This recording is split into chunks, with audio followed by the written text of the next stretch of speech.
Yeah, I mean, what can I say? I love Bristol, and Bristol loves me.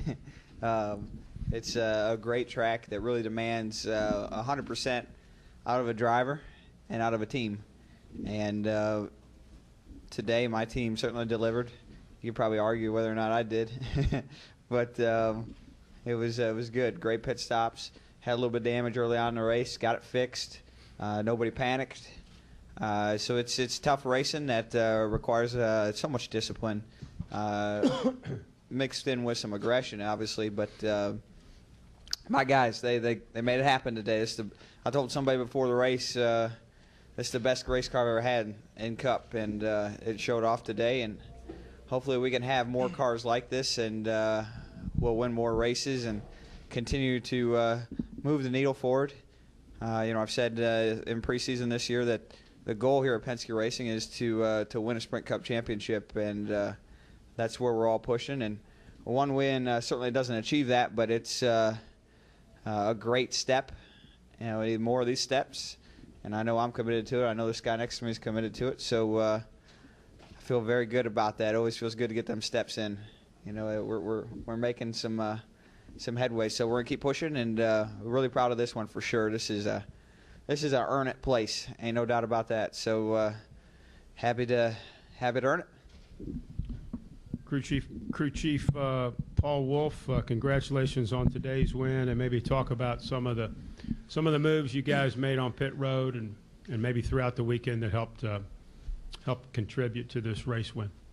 Yeah, obviously coming into the weekend, we felt like we had somewhat of a baseline, with getting the win here last fall, and so from a setup standpoint, we were real close, but everybody's worked hard back at the shop, and we've continued to build better race cars each time we come to the racetrack, and I think that was key. There was no way we could bring back the same race car and setup we won in the fall and expect the same results. So I'm proud of all the effort back at the shop to we continue to push to make our race cars better, and those guys are responding, and I think that's obviously part of the reason we were able to come out here today and win like we did.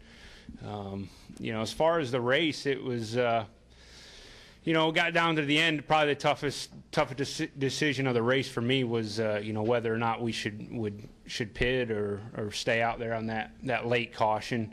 But I have a great race engineer, Brian Wilson, that definitely helps me make some of those tough decisions. And looking at where we were at in the race and the speed we had in our car, we felt like if we stayed out, even with guys with fresh tires, it was going to be real tough to pass us. So, like I said, like I told Brad, let's stay out and make them have to pass us. And really wasn't anybody on fresh tires that was able to do that.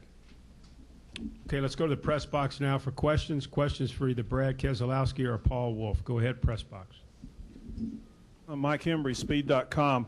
Brad, how were you involved in that first wreck, and what was the damage? I believe the 78 and the 5 car got together and went up the racetrack, lost some momentum. I certainly ran into the back of the 78 car, and then as Casey spun down the track, just barely nudged him as well. So, just a little bit of contact there, enough to certainly do some damage. Let's stay in the press box. Go ahead, press box. Reed Spencer with NASCAR Wire Service. Brad, seemed like you guys were really going back and forth on lane selection there before that last restart. How close did you come to picking the inside lane?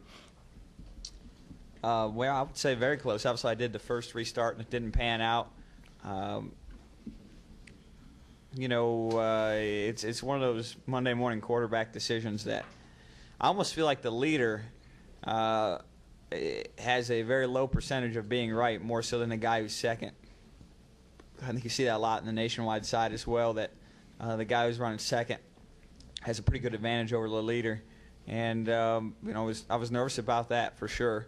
So, we made it through it, though. I'm going to have to review it and try to figure out how to be better. I don't think I'm as good as I need to be there for sure. But we came out up front and persevered. We'll go ahead to press box. Go ahead, please. Nate Ryan, USA Today. Brad, because you're a social media superstar, I thought I'd bring you some good news and bad news about Twitter. The good news is you passed 250,000 followers Well, that's after the good. race. The bad news is it took your victory lane photo more than a half hour to tweet. So, Yeah, any that's not thoughts good. on changing service providers? And tell us more about why you decided to go with tweeting a photo from victory lane. Was that something you had planned for a victory this year? It's something I thought would be really cool to do, Nate, for sure. I know NASCAR and all of its partners are working really hard to continue to do the best they can to provide the best service possible when you have over 60,000 people in a very confined area. That can be difficult to do, especially an area that's probably not extremely popularized or urban area, I guess you should say. I know I've been to Michigan football games where they have 100,000 people in the middle of Ann Arbor, which is kind of a tech hub, so to speak, and there's no service there. So, it's just an ongoing battle and challenge that I know NASCAR is working very hard with their partners to work on, and it's something that I've been in conversation with them about. And certainly in our generation, timeliness is of extreme importance, and so I'd like to see that process obviously get a little bit faster, and the right people are working on it to make it happen. So when it does happen, it'll be less than a half hour. How about that, Nate? I think we have 2 more upstairs, and then we'll come downstairs. Go ahead, press box, for 2 more. Lee Spencer, Fox Sports. You said after the race, Brad, that you wanted to prove to people that this wasn't a fluke. What is it about you? You really love a challenge. I mean, you really love to Yeah. prove things to Either people. that or a lot of and, people like to tell me I win just via seems to be fluke. something that's in you. And for Paul, have you made any changes to the team since last year? Thank you. I do enjoy the challenge for sure, Lee. That's what I like about racing in general. And I tell this all the time that racing's the one thing, and Paul could probably get a pretty good laugh out of this. Racing's the one thing that makes me get up in the morning, and that's how I know it's special. Maybe not always on his timeline, but I still get up earlier than noon.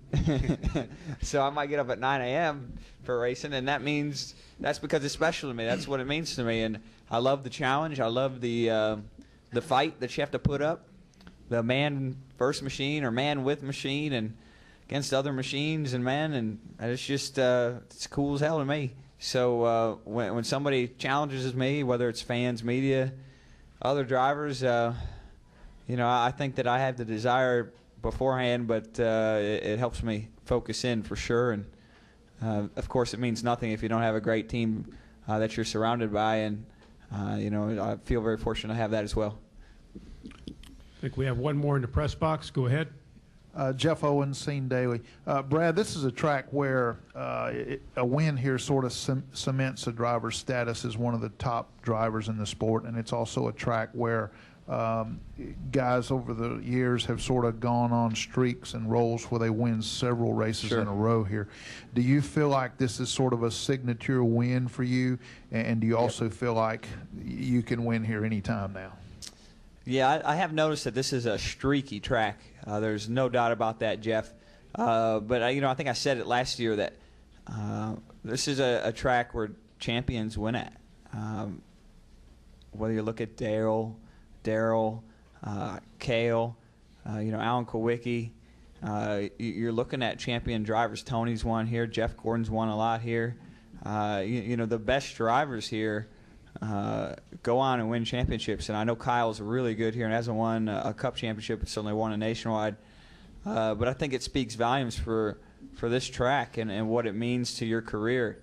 And there's other places that perhaps have a little more prestige, and I've said that last year as well. But this place, it defines a race team. It asks so much of you, whether it's just in practice, being lined up on pit road and dealing with the noise and the havoc that practice can be, or the hot day of getting through tech and making those last adjustments, or as a driver, 500 laps in a bowl, trying to keep your composure.